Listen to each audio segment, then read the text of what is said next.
ఉల్లి దోష్ పల్లి చట్నీ గురించి ఎక్కువ మంది ఎందుకు మాట్లాడటం లేదో నాకు అర్థం కావట్లేదు. ఇది చాలా సింపుల్, రుచికరమైంది, ఇంకా త్వరగా అయిపోయే భోజనానికి పర్ఫెక్ట్.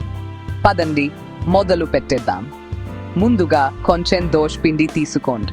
షాపుల్లో కొన్నది కూడా బాగానే ఉంటుంది. నాన్ టిక్ పాన్ వేడి చేసి ఒక గరిటెడు పిండి వేసి నెమ్మదిగా గుండ్రంగా పరచండి. బ్రేక్ టైమ్ అండ్ ఫారస్ దానిపైన సన్నగా తరిగిన ఉల్లిపాయలు, పచ్చిమిర్చి, కొద్దిగా ఉప్పు చల్లండి. అంచుల చుట్టూ కొద్దిగా నూనె వేయండి.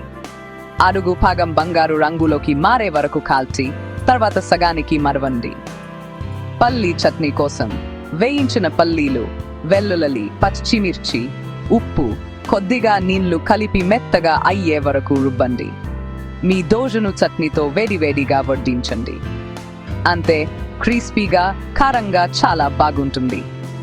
ఈరోజే ప్రయత్నించి ఎలా వచ్చిందో నాకు చెప్పండి.